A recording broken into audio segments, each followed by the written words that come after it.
Hello and a very good evening to you. Welcome to TV47 Weekend. I trust that you're doing well. To top stories just for you.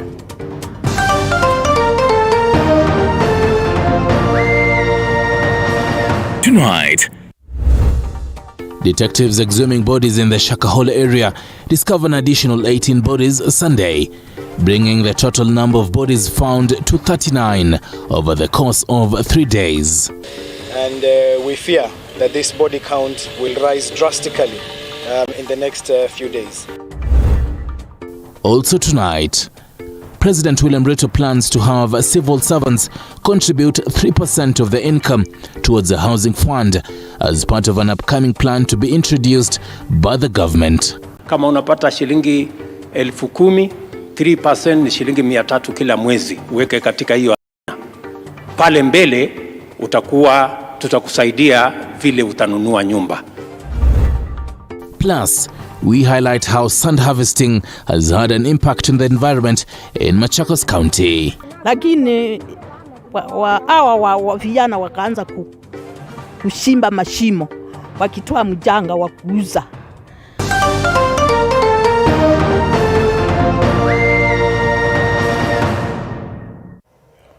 Welcome to the bulletin. Catherine Simaloi is on the sign language interpretation and news relay. Stanley Irungita. Now, more than 10 bodies have been exhumed today, bringing the number of bodies found in shallow graves at Shakahola village in Kilifi County to 39. An exhumation is ongoing at the land of cult leader Paul Mackenzie, who is in police custody. Sharon Beranga begins us off. It all started with a tip-off from the public, with claims of people belonging to a religious group in Kilifi County starving themselves to death.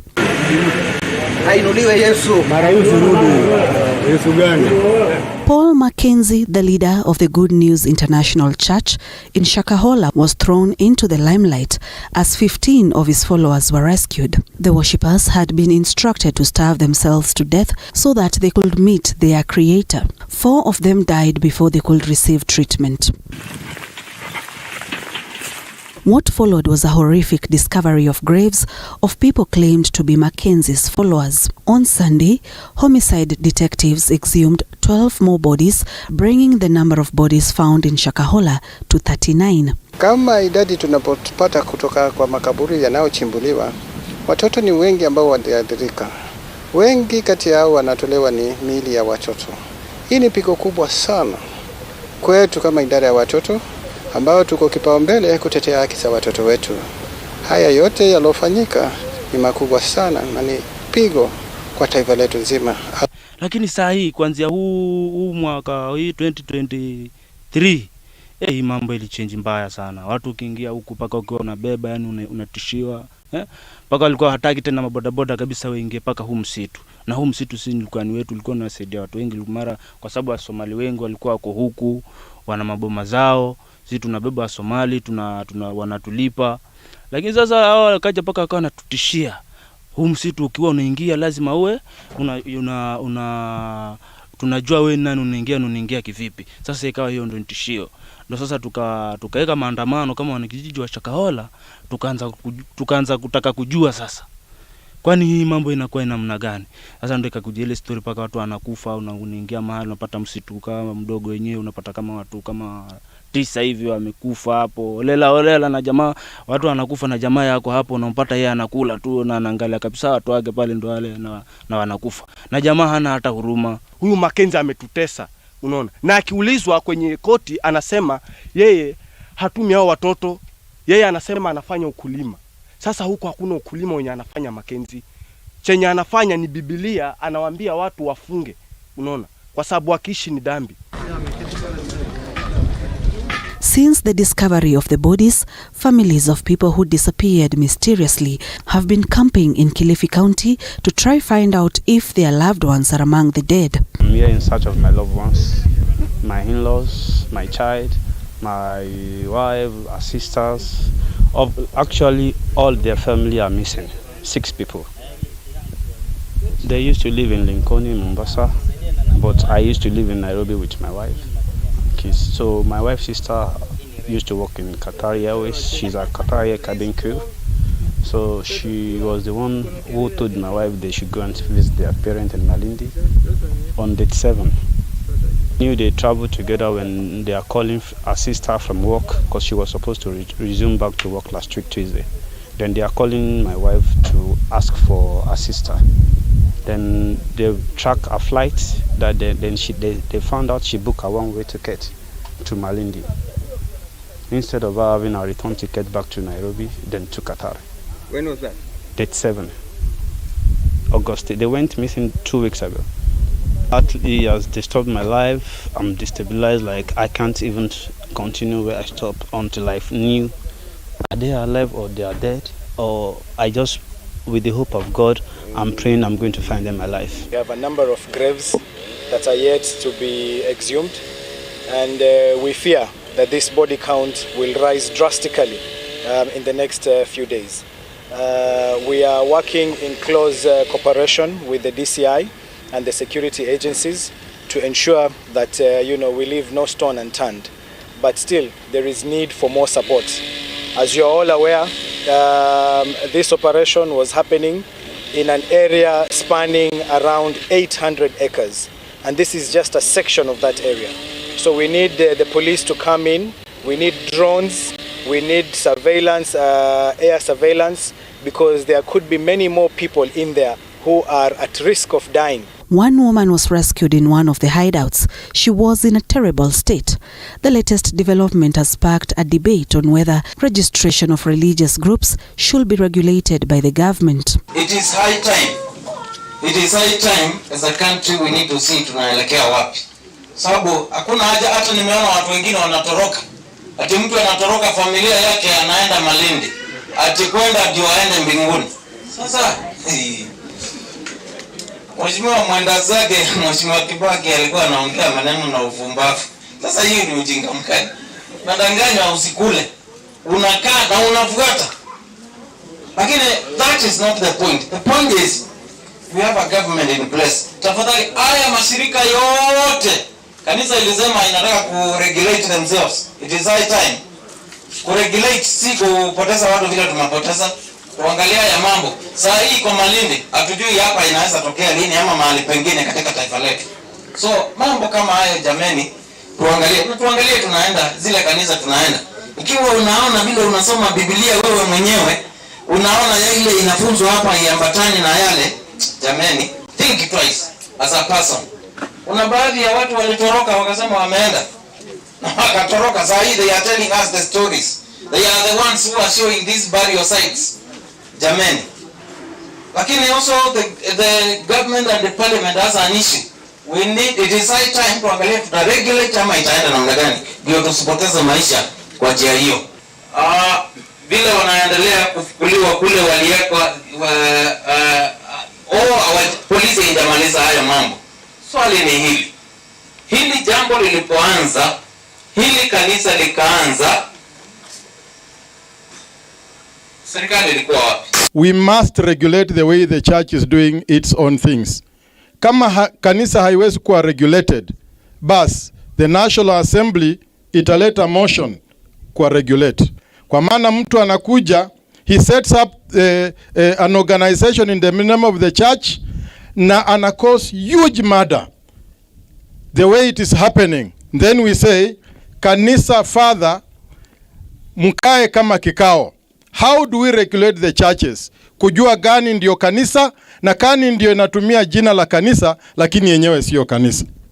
Lakini tunauliza, tuko na provincial administration, tuko na village administrators, tuko na nyumba 10 mpaka chini kabisa. Huyu mtu wanasema ameua watu karibu 50. Father atanawaombea, anawaambia msikule, ukikufa njaa utafikia Yesu haraka. Watu 50 na wakikufa yeye mwenyewe anawazika kwa shamba yake. Wamechimbua sasa zaidi ya watu 25 na wanaendelea kuchimbua. Hawa nyumba 10 walikuwa wapi? Because the reason we have nyumba 10, ni kwamba mtu mmoja akipotea kwa hizo nyumba 10 tunajua. On his Twitter page, Interior CS Kithure Kindiki says, and I quote, "The unfolding Shakahola forest massacre is the clearest abuse of the constitutionally enshrined human right to freedom of worship. While the state remains respectful of religious freedom, this horrendous blight on our conscience must lead not only to the most severe punishment of the perpetrators of the atrocity on so many innocent souls, but tighter regulation, including self-regulation of every church, mosque, temple or synagogue going forward." He continued to say, "I have directed the Regional Commissioner for Coast Region together with the Regional Security Team to reinforce the team in Malindi ahead of my visit on Tuesday. Enough security officers have been deployed and the entire 800-acre forest is sealed off and declared a scene of crime." End of quote. Kaburi zinazidi kwa nyingi. Kila kukicha zinakuwa identified mingi. So tunataka multi-agency approach in a way that hii exercise iishe haraka na tuanze kutafuta hiyo process ya justice iendelee kwa haraka. Na we are condemning this act yenye imefanyika hapa kwa sababu tumeona most of the victims wenye tuko nao hapa leo ni wanawake na watoto. Na kama watoto ndio wengi ambao ni victims mahali hapa, inamaanisha it's a danger to the next generation. Na hii yenye imefanyika hapa maindio haijasiya wa Kenya tu peke yake, ina involve mpaka watu kutoka nchi za nje pia. Tumeona kuna kaka yetu ambaye pia ni anatoka kule Nigeria na mtu wake pia wako hapa, walikuja na bado hatujawapata. Tunaamini ya kwamba kuna mili zaidi ya 100, then there might be another force that needs to be added, because by the time tunamaliza hapa itachukua labda wiki 2 wiki 3. So we are calling upon the Inspector General, we are calling upon the DCI to continue with this work, and we appreciate the fact that the police are following up on this matter. But kama ingekuwa imefanywa kitambo, I believe tungekuwa tumeokoa maisha ya watu wengi. This is massacre. Many Kenyans have died here katika ile kufata dini potovu, dini ambayo ilikuwa inafanya watoto wafunge na baba zao na mama zao. In fact, we believe that more children may have died kwa sababu hawawezi kuzuia njaa. Nataka niwaambie Wakenya kwamba hii hali ni hali ngumu, kwa sababu saa hii tumetoka katika hiyo sehemu nyingine kwa lami na tumepata kwamba kuna mahali ambapo wale wanajificha katika nyumba fulani na wametoboa huko, wamefunga kufuli, lakini kwa nyuma wametoboa kitundu ambacho huwa wanaingia usiku na kulala halafu watoke. So saa hii tumeanza ile operation ambayo sasa ni ya kuokoa hawa watu, na watu bado ni wengi sana, zaidi ya 200 ambao bado wako hai kulingana na habari ambayo tuko nayo, na kuna baadhi ya marasta ambao waliingia tangu juzi, zaidi ya 20 ambao wako hapa ndani ili kumaliza wale ambao bado wako hai. Kwa hivyo ni ombi kwa serikali kwa Mheshimiwa Kindiki aweze kutuma kikosi maalum cha kuja kupambana na hao majamaa ambao wako hapa ndani, kwa sababu wako na vifaa na hatujui kama pengine ni kifaa gani ambacho pengine wakishamaliza mambo ya mishale, marungu, mapanga, huenda pengine wakatumia hata vifaa vingine kama pengine bunduki, kwa sababu kuna ex-military ambao wako hapa ndani. Kuna baadhi waliotoroka na wale waliopatikana, na msitu ni kubwa 800 acres. Bado tunahitaji usaidizi na ushikandao wote waingie, tupate kujua wale tutakaopata hai, wale tutakaopata wakiwa wamekufa, tufufue hiyo mili kwa familia ziridhike na pia haki weze kutendeka. We have around 30 people that have been rescued, and we are working with the DCI to ensure they are safe and that they get psychological counseling and also de-radicalization from this ideology that they were exposed to. Mackenzie was arrested on April 15th and he's still in police custody. Sharon Baranga, TV 47.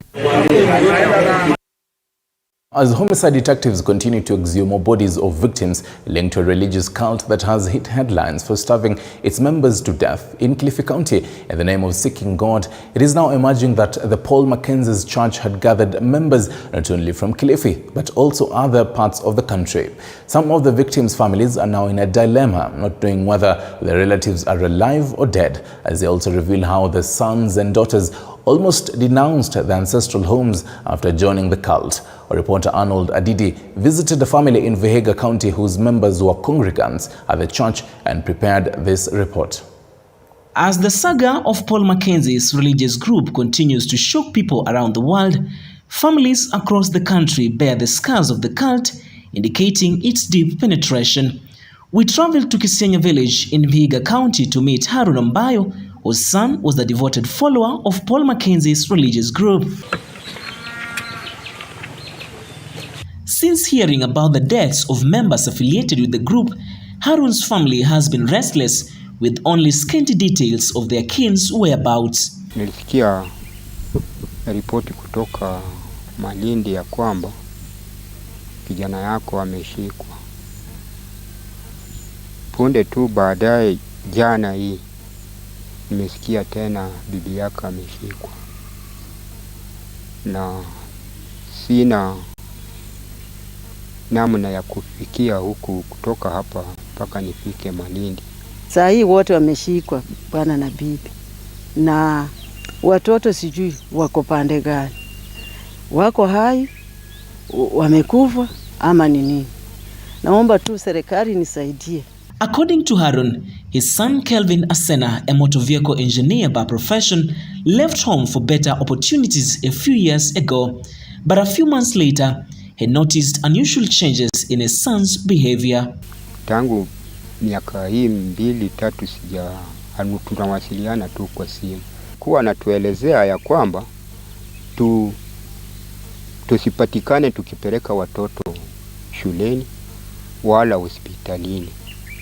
Sababu gani?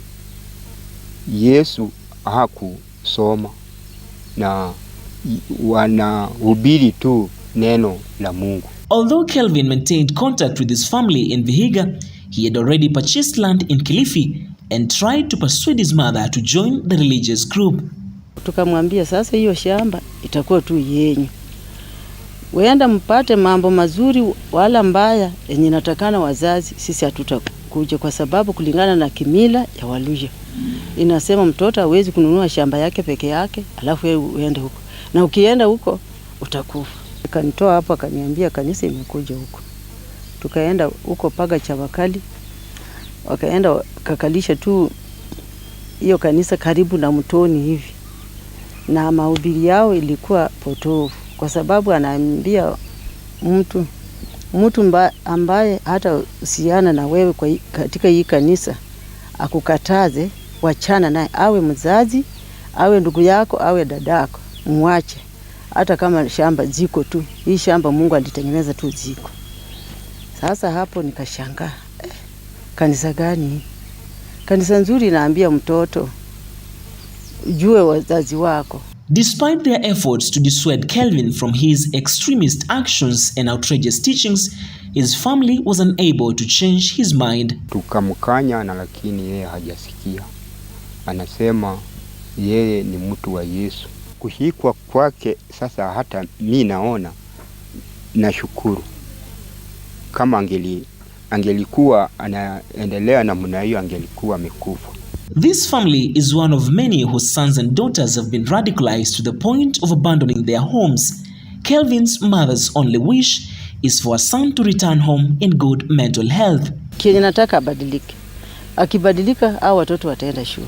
Kuishi tu bila hospitali, bila kusoma, watoto watajuaje njia? Arnold Adidi, TV47, Vihiga County. Quite unfortunate incidences right there. This is a particular unfolding story. We'll be giving you the latest as it continues. Now, President William Ruto has announced an ambitious plan that will see all civil servants contribute 3% of their salaries towards the housing fund. The contribution is aimed at helping civil servants purchase houses built under the affordable housing project. Mike Kagongo with the details. Speaking during a church service at Friends Church Quakers in Donholm Sunday, the head of state said civil servants will start contributing 3% of their income to a housing fund, which was part of a plan the state soon introduced. Kila mfanyikazi ambaye anaweka 3%, sheria itamlazimisha yule muajiri wake pia na yeye aweke 3%. President Ruto said the contribution will help civil servants purchase houses built under the affordable housing project, noting that the scheme will see many Kenyans access affordable housing. Wale wafanyikazi wetu ambao tuko nao karibu 1700, kila mfanyikazi wa serikali ambaye atatoa sehemu ya mshahara yake 3% kwa mambo ya housing, na sisi kama serikali tutampatia 3% every month ya salary yake, so that we can create a fund that will assist the people of Kenya to acquire homes.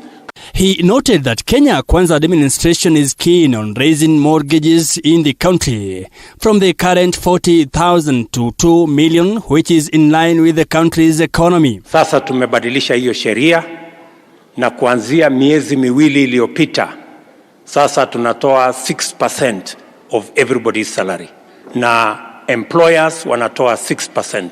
The head of state also assured Nairobi residents that the government will increase the number of affordable housing units to ensure they live in decent houses.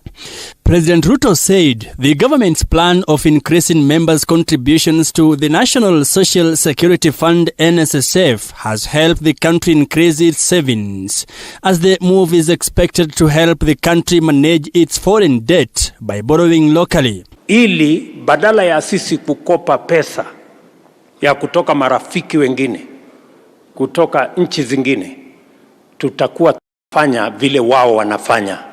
Wanakopa pesa ya watu wa nchi yao na wanawalipa ile riba ama interest ambayo sisi tunalipa wale ambao wametukopesha pesa. Even as the opposition plans to go back to the streets anytime soon, the president said violent protests have not achieved anything but disrupt and destroy the livelihoods of Kenyans.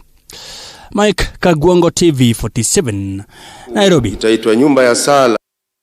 Now, a 28-bed intensive care unit has been opened at Mama Lucy Hospital, and another similar unit is expected to be opened at Mbagathi Hospital mid-next month. This is according to Nairobi Governor Johnson Sakaja, who says the reforms are part of the county's efforts to better healthcare services in Nairobi City. Just recently, Mama Lucy Hospital was on the spot yet again after a viral video showed a woman giving birth in the hospital's corridor after allegedly being denied entry into the maternity ward. We've been able to open already our first ICU at Mama Lucy, and mid-next month tunafungua ICU ingine kule Mbagathi of 28-bed capacity. And thank you for your support. Your Excellency, pia ulituambia utatusaidia na huko Mama Margaret Hospital ambayo iko pande ya Kariobangi kupunguza pressure ambayo tunapata Mama Lucy Hospital. Juzi imebidi nibadilishe uongozi yote ya hiyo hospitali because of the challenges we've had. But even if you do that, without us moving the pressure to Kariobangi, we will still have endless problems. For 3 years, Nairobi had no medicine in hospitals. Today, I would dare anybody, uende kwa hospitali yoyote ya county ya Nairobi, ukose dawa, uniambie. Tumenunua dawa ya 244 million that is in each and every facility, from the dispensary at the bottom, mpaka Mama Lucy na hospitali zote katikati ya hiyo. And it's because of your support ulituwezesha, na nakushukuru kuongea na KEMSA. The historical debt of 185 million, Your Excellency, I'm glad to report to you that thanks to your assistance, tayari nimeshalipa karibu 80 million because we've been paying them 40 and 40. Actually now it should be 100. Tutaenda kumaliza, but they are still supplying our facilities. Kwa sababu you believe in community health and universal health. On matters sweet deals, Zoya Sugar Company is set to receive a new miller from the government, and it won't be privatized after conversation with President William Ruto and Bungoma leaders was held last week at State House in Nairobi. The leaders are now calling upon the government to tame illegal sugar importation to pave way for sugar sector growth in the country. Wanji Sostin reports. Right, we'll be having that particular story later on. Keep talking to us on our social media platforms, even as we update you on what is happening locally and internationally. Let's focus something else right now, and on matters the bipartisan approach talks. And the National Assembly's Speaker, Moses Wetangula, has said that Parliament will provide sufficient opportunity for dialogue between the government and the opposition, which are expected to take place as from next week. Wetangula has urged the MPs from both parties to sit down together so that they can actually find a permanent solution in relation to the conflict that is currently ongoing. Our reporter Isaac Famba from Zoya County tells us more. As wrangles takes the center stage in the countries between leaders allied to Azimio la Umoja and those allied to Kenya Kwanza government regarding how negotiation will be done, the leadership of the National Assembly has given its suggestions on how matters should be handled. Speaking during a church service in Zoya County, National Assembly Speaker Moses Wetangula has already urged the members in the two groups to ensure the process that will lead to finding a permanent solution in the country. Ni vile wamesema lazima tuongee na imeletwa bunge. Hao wabunge wetu wote nimewaambia lazima tupeane nafasi so that whatever discussions they want to have must lead to peace in our country. Hatuwezi kuwa kila wakati mkienda kupiga kura, mali inaharibika, maisha yanapotea, watoto wanaokosa kwenda shule. That is not the Kenya we want. In addition, Wetangula has urged the opposition to give the government a chance to implement its promises to Kenyans and stop the protests that may not have a solution for Kenyans. Kura ilipigwa, watu wakaenda kotini, koti kaamua, koti kafungua vitu walitaka, baadaye wanasema haikuwa hivyo. Lakini tunaomba Mungu awateremkie, pia waone ya kwamba nchi yetu inahitaji amani, sio tu kwa mwananchi wa kawaida, hata wao wenyewe. Some of the leaders, including Kacheliba MP Titus Lote and John Chikati of Tongaren, castigated the opposition for what they said was lacking a clear direction for the country. The economy is not doing well. If we add on that these things of demonstrations, economy itarudi chini na Wakenya ndio wataumia. Maandamano haitabadilisha nchi hii, maandamano haitabadilisha bei ya unga.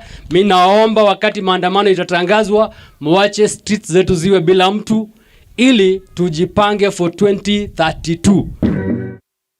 Isaac Famba, TV47, Zoya County. Now, Zoya Sugar Company is set to receive a new miller from the government, and it won't be privatized. After a conversation with the President William Ruto and Bungoma leaders was held last week at State House in Nairobi.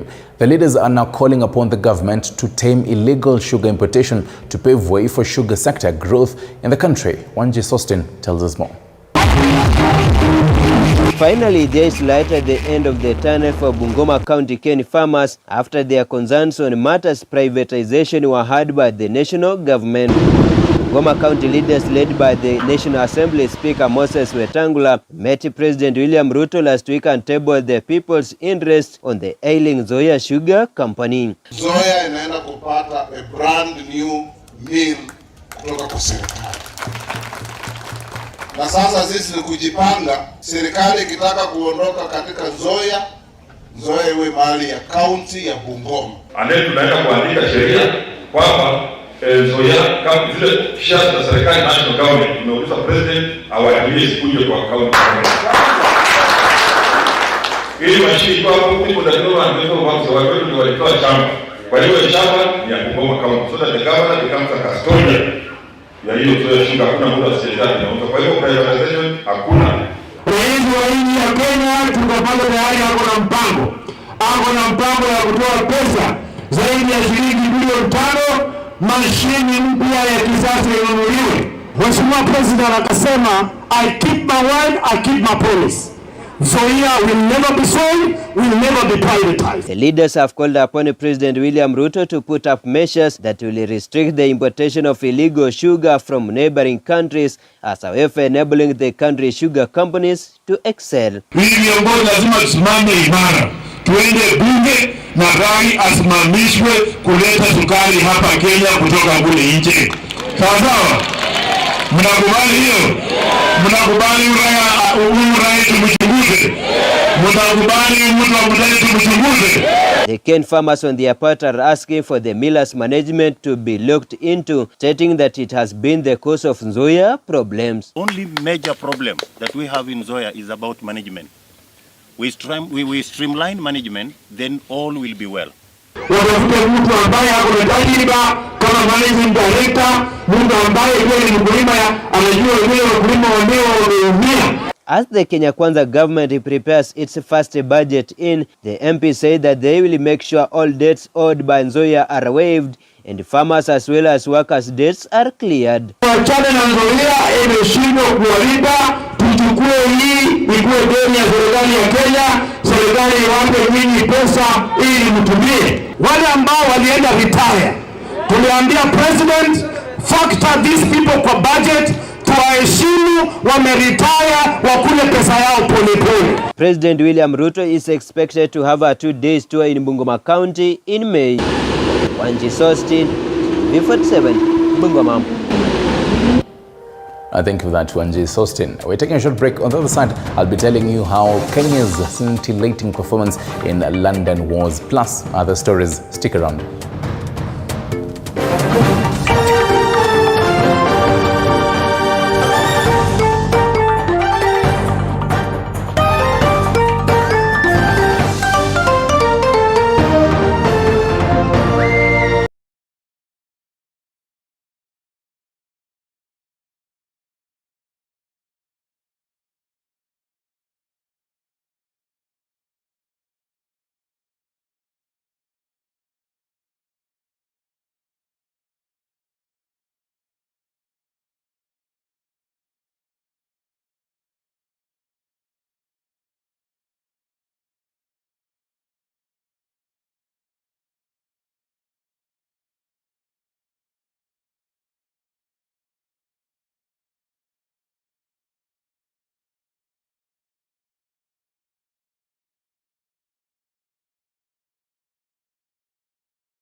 Seamlessly. Don't take our word for it. Make your next event unforgettable at the Mwai Kibaki Convention Center. Contact us today for bookings and reservations. Email multimedia@mku.ac.ke or call us on 0708 212204 or 0727 441733 or 0721 438 629 to learn more about our services and book your event.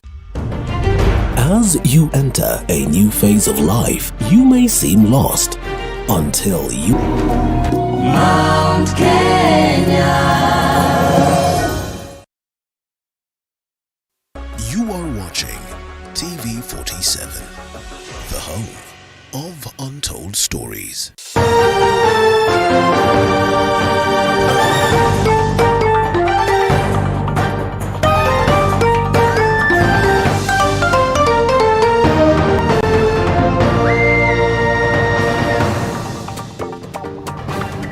All right, welcome back. You're watching TV47 Weekend. A family in Kianguchu village, Embu North Sub-County, has appealed for security and protection from the government as well as surveyors to oversee subdivision of an 8 acres piece of land after the Court of Appeal ruled that the land be divided into two. Reporter Amida Yakub reports the land dispute has dragged in the court for 34 years. It has taken the court 34 years to make a ruling on the land dispute that has seen the elderly family shedding tears. Tumekiteseka miaka hiyo yote na hasa shamba sina mahali pa kufanyia kazi. Hata kuna wakati nilikuwa nimefungiwa njia, singeweza kwenda kwa shamba. Sasa mashida ni mingi. Samuel Makindu said that the land dispute ended up in the courts after his father and elderly brother denied him and the uncle a share of 8-acre piece of land. Na sasa kulingana na ile ndikriko koti ilisema nipatiwe shamba yangu eka 4 juu hii shamba yote ni ya eka 8. He claims that the family members who have been denying him his land inheritance could be planning to harm him, adding that he should be accorded security and that of his wife. Na Juu nasikia watu wanauawa kama pale Mukango, nilisikia kwa redio ati huyo mzee na kijana wake waliuawa juu ya shamba. Naomba usaidizi hii mambo isifike huko. Juu nikirudia huko nyuma Nguvu Boys nimewekwa kwa hiyo mpango wa kuuawa juu ya hiyo shamba. Kwa hivyo naomba usaidizi nisaidiwe ili niweze kupata shamba yangu kwa upande wa Safea ndio nipate shamba yangu. Hindu said he has spent all his fortunes in court and despite getting a favorable judgment, he still needs support for surveying and subdividing the land. Akili juu kama huyo expert wa handwriting nilimlipa pesa mingi sana, almost 500,000 ndio naye aweza kutoa hiyo ripoti yake. Amida Yakub, TV 47. Now, a number of countries have resorted to evacuate their citizens out of the war-torn Sudan as fighting pits Sudanese army against rival RSF, a paramilitary group. The fighting enters into its second week despite calls for ceasefire faltering. Figures released by the World Health Organization indicate the death toll has now hit more than 400 and persons injured numbering more than 3,000. Mwege William with more. For the second week, fighting continued in Sudan, with reports of the capital Khartoum and the neighboring cities of Omdurman and Bari witnessing intensified fighting since Saturday morning, with airstrikes and gun battles being witnessed in several areas including near the army headquarters. Various countries have commenced evacuation operations of their embassies and citizens out of Sudan. President Joe Biden on Saturday said that the U.S. military conducted an operation to extract U.S. government personnel from Khartoum, adding that Washington is temporarily suspending operations at its embassy as fighting rocks Sudan. Saudi Foreign Ministry has announced the evacuation of Saudi citizens and other nationals including Indians. A total of 158 people, including people from other countries, have been evacuated and transferred to Saudi Arabia's Jeddah ports by boat. As countries rush to rescue their citizens, a Nigerian student still stuck in Sudan questioned why other foreign nationals were being rescued in evacuation operations while thousands of Nigerian students remain trapped amid the conflict. Everyone has been stranded. There is no hope of survival. Everyone is just running helter-skelter, looking for shelter to survive. And these people, they're fighting. It's like they don't value human lives. They don't care about anyone. A large number of civilians remain trapped in the Sudanese capital. The airport has been repeatedly targeted and many residents have been unable to leave their homes or get out of the city to safer areas. With the airports closed and skies unsafe, thousands of foreigners, including embassy staff, aid workers, and students in Khartoum and elsewhere in Africa's third largest country, have also been unable to get out. Electricity, lack of water. We do not have electricity for 3 days now, and also we do not have access to water since last Saturday, but we are drinking from wells here in Khartoum. The violence in Sudan was triggered by a disagreement between the Sudanese army and the paramilitary Rapid Support Forces RSF over an internationally backed plan to form a new civilian government 4 years after the fall of autocrat Omar al-Bashir and 2 years after a military coup. Both sides accused the other of thwarting the transition. The army under Abdel Fattah and the rival Rapid Support Forces RSF, headed by Mohamed Hamdan Dagalo, have so far failed to observe ceasefires agreed on almost daily since hostilities broke out on April 15th. Mwege William, TV 47. Back home, in a bid to boost the nutrition of learners in the schools, the Kenya Medical Research Institute, KEMRI, has launched a special diet of porridge known as Uji Plus.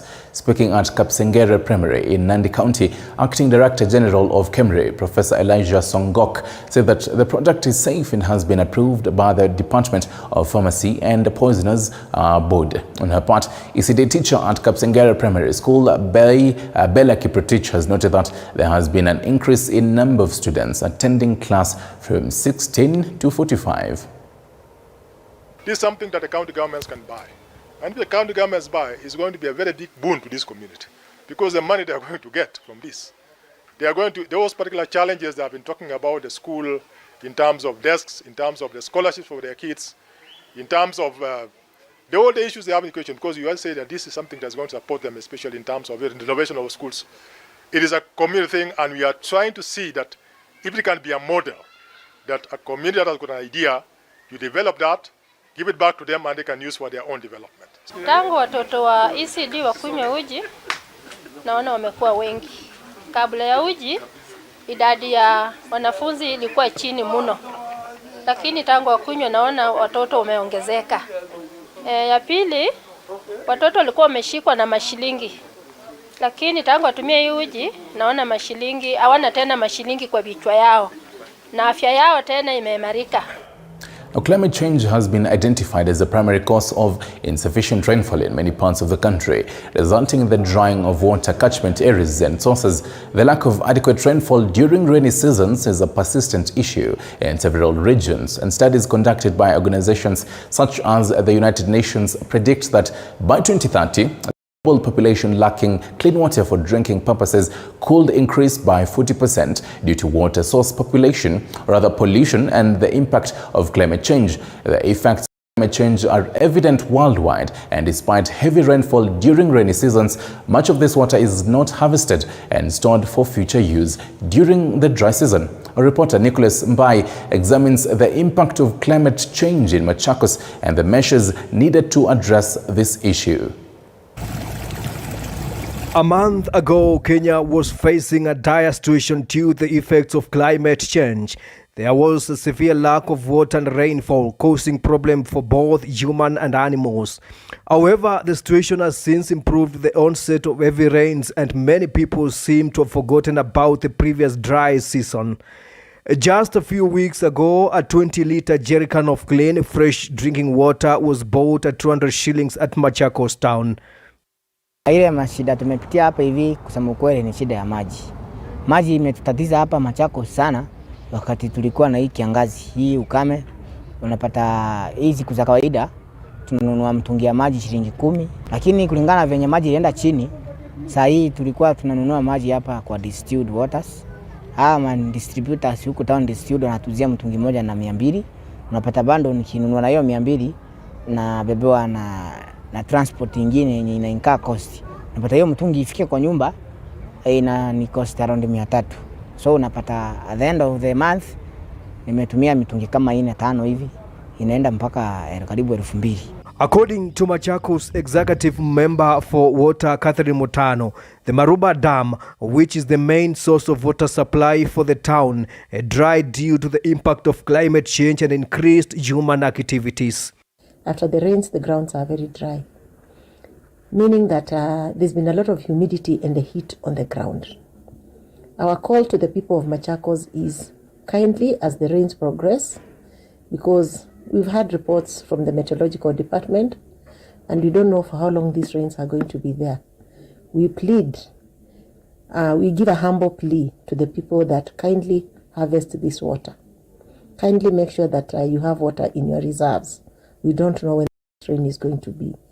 For instance, just a few kilometers from Machakos town areas such as Kaseve on the way to Masi, Miwani, Kanani and Kitanga in Mua Hills, the sand harvesting business is thriving. Samani kulikuwa na miti sana. Watu kulikuwa kicheka. In Kitanga village located in the Mua Hills, which was previously known for having an abundance of water for many years, the water sources have dried up due to sand harvesting. During a visit to the village, a local mother who has lived there for over 50 years informed us that everything has changed completely as a result of recent sand harvesting.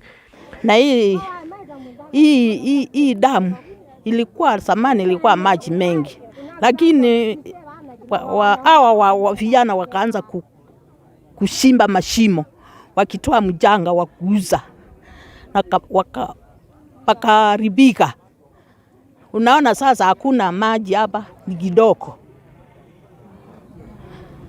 Na hiyo mashimo ikaanza kuleta maji kidogo, na ni ngumu sana kwa mama kama mimi kuingia hiyo mashimo Ukiingia hapo unasikia si bazuri.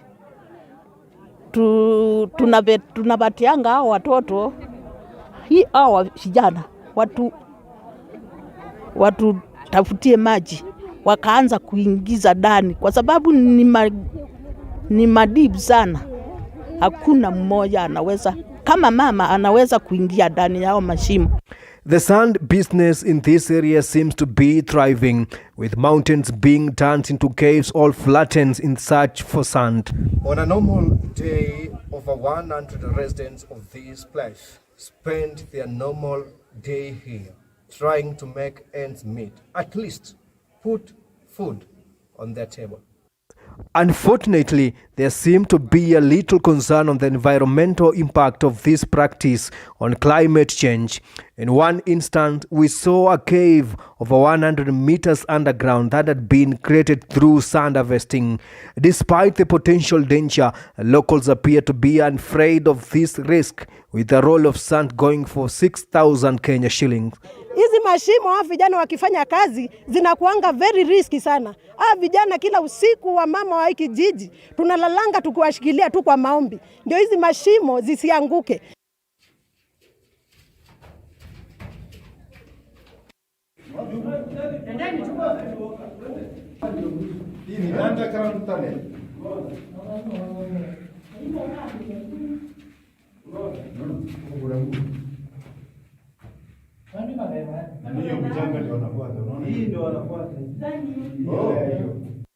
Machakos County Executive Member for Water Catherine Motano emphasizes on the need to regulate sand harvesting in Machakos County to combat the effects of climate change.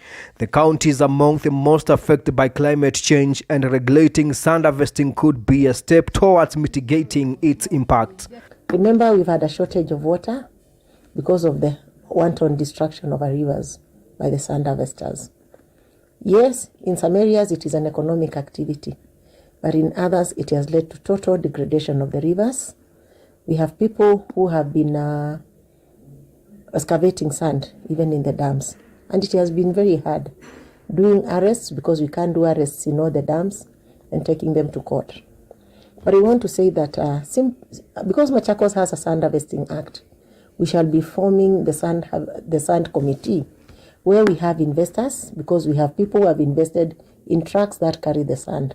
We have people who excavate. We have people who sell. We want to sit down and have a meeting with them.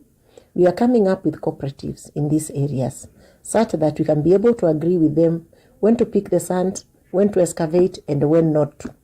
Especially at this time, we are saying, please do not excavate the sand in the dams and in the rivers. You are leading to total environmental degradation. Approximately 50 kilometers away, we met 84-year-old Grace Mutunga from Titoni village, a champion of rainwater harvesting for the past 40 years. Hii kazi ya kutumia maji nilianza 1970s. Nilikuwa na watoto wengi na nikawa sina mahali pa kutoa mboga, na nikaanza kutoa maji huko juu kwa milima. Nilikuwa nateremsha maji na njia mpaka naleta hapa. Nilikuwa napanda mboga hapa juu. Tangu hiyo siku kukakuja mtu mwingine akatunyima hiyo maji yote, tukawa tuwezi kuteremsha. Sasa tukawa hatuna mboga. Sasa nikafikiria tutafanya nini? Ndio nilienda huko kuchota maji huko juu. Nikaanguka huko kwa njia. Mtoto wangu akasema huyu mama hawezi kuanguka hivyo. Tangu hiyo siku tulikuwa tunachotelea kwa mtungi ingine hapa ya mawe. Tunachotelea na tunateremsha na huko chini. Tunapanda mboga. Aya, kutoka hapo mtoto wangu mwingine akajenga nyumba, akaweka mapipa 2. Hiyo mapipa ilitupea maji sana. Grace has been successfully harvesting rainwater for domestic use for the past 40 years, ensuring she always has enough water even during dry season. As a result, the environment in the area looks noticeably different from other parts of the county. Nisaidia kwa kila jambo, kunywa, kusafisha vitu, kufua nguo, kuchotelea kama kuna mbuzi, kama kuna ng'ombe, Mtu mwingine akikuja akisema nataka maji tunampatia. Sasa inatumika kwa kila mtu anataka. Kwa hivyo inatusaidia sana. Grace's story is just the tip of the iceberg when it comes to the potential benefit of harvesting rainwater. With so much rainwater going to waste,